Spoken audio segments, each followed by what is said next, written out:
mengubah kepahitan hidup menjadi kedamaian dan kebahagiaan. Suatu hari, seorang tua bijaksana dikunjungi seorang pemuda yang sedang dirundung masalah. Tanpa membuang waktu, pemuda itu langsung menceritakan semua masalahnya. Pak tua bijaksana hanya mendengarkan dengan seksama. Lalu dia mengambil segenggam serbuk pahit dan berharap anak muda itu untuk mengambil segelas cairan.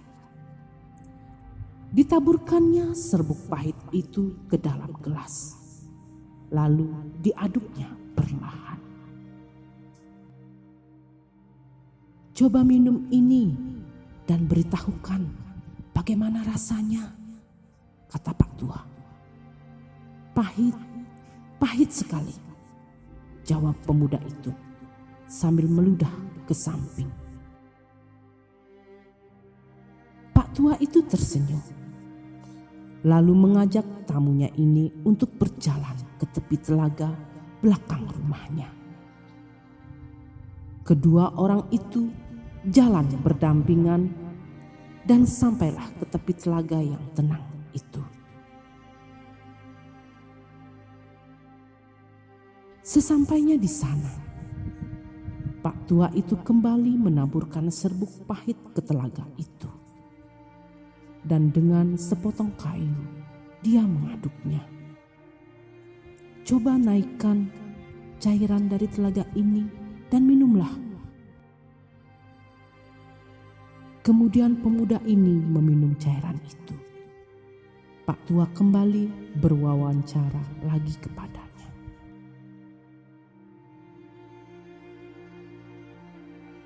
"Bagaimana rasanya?" "Segar," kata si pemuda. "Apakah kamu merasakan pahit di dalam cairan itu?" tanya Pak tua. "Tidak," kata pemuda itu.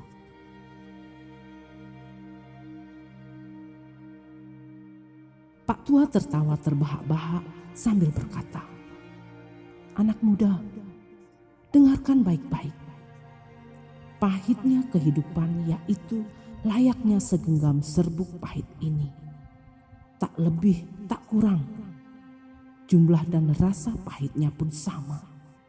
Dan memang hendak tetap sama.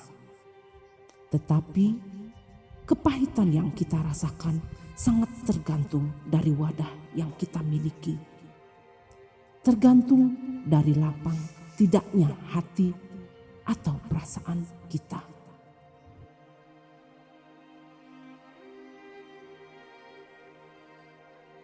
Jadi, dikala kamu merasakan kepahitan dan kegagalan, maka lapangkanlah dadamu menerima semua itu. Luaskanlah hatimu untuk menampung setiap kepahitan itu.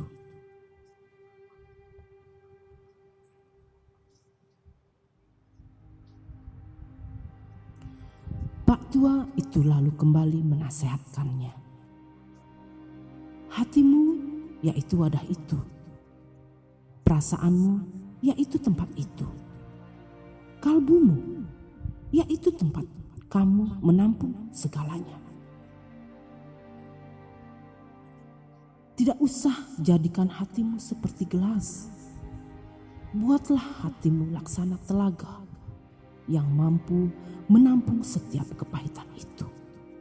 Sehingga kepahitan itu menjadi tidak terasa dan tidak mempengaruhi kesegaran dan kedamaian hatimu."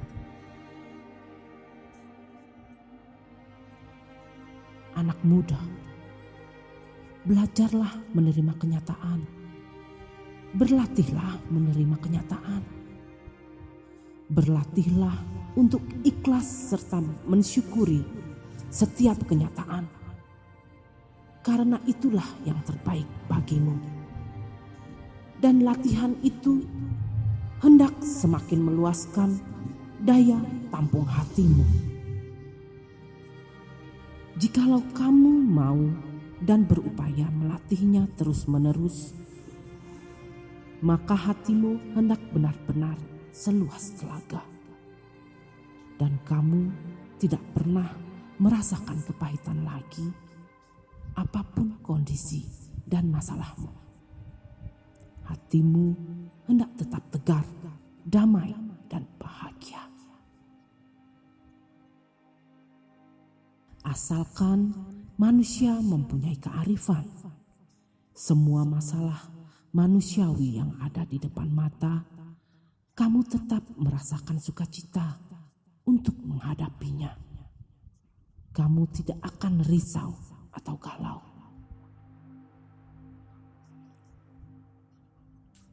Jikalau tidak ada kearifan, berinteraksi dengan orang lain pun akan menimbulkan kerisauan atau kegalauan. Kalau sudah mempunyai kearifan, setiap saat dengan kondisi apapun akan merasa sangat senang atau gembira.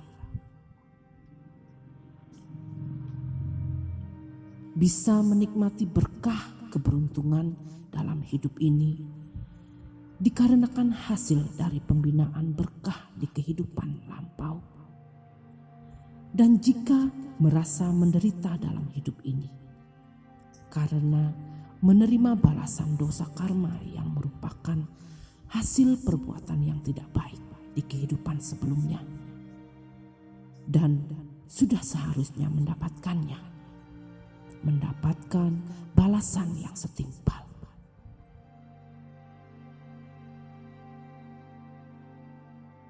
Tidak akan menyalahkan langit atau Tuhan, dan tidak menyalahkan orang lain.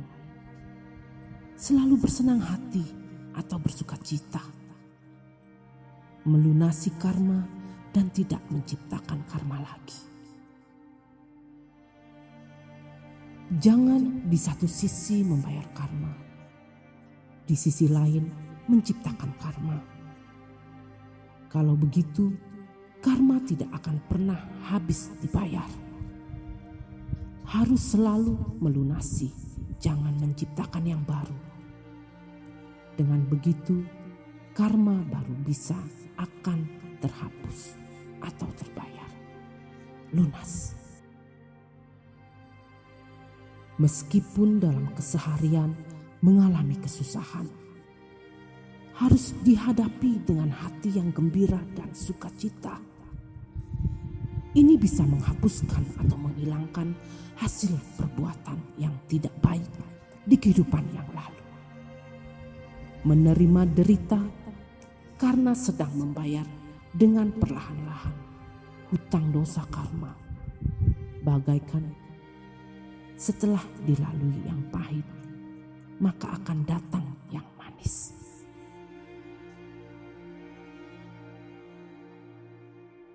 Sesudah melunasinya, barulah berkah ada di depan mata.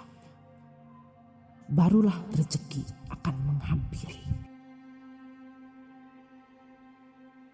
Kalau tidak rela, tidak ikhlas, masih ingin membandingkan dengan orang lain, ini dinamakan menciptakan karma baru. Ini disebut menciptakan karma yang tidak baik.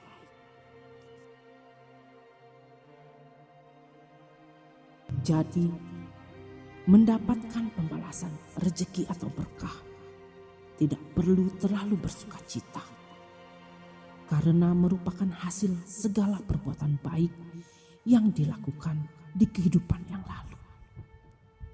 Meskipun mendapat balasan tidak baik, jangan bersedih, jangan benci dan dendam. Ini dikarenakan hasil pembalasan karma tidak baik yang diperbuat di kehidupan lalu. Asalkan sudah bisa melunasi atau membayarnya, itu sudah cukup. Kalau sudah melunasinya, barulah akan mengerti watak sejati yang terang di dalam diri. Mengapa orang tidak bisa menemukan watak sejati yang terang? Ini dikarenakan halangan atau hambatan dari karma yang ada.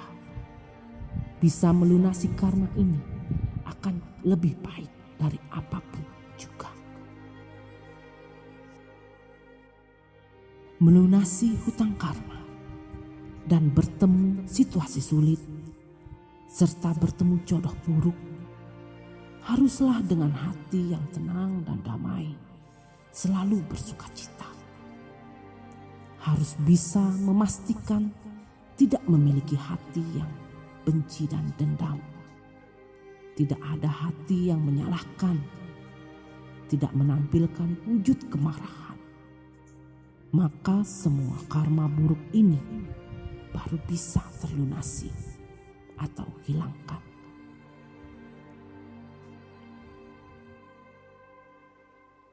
Terima kasih, semoga bermanfaat.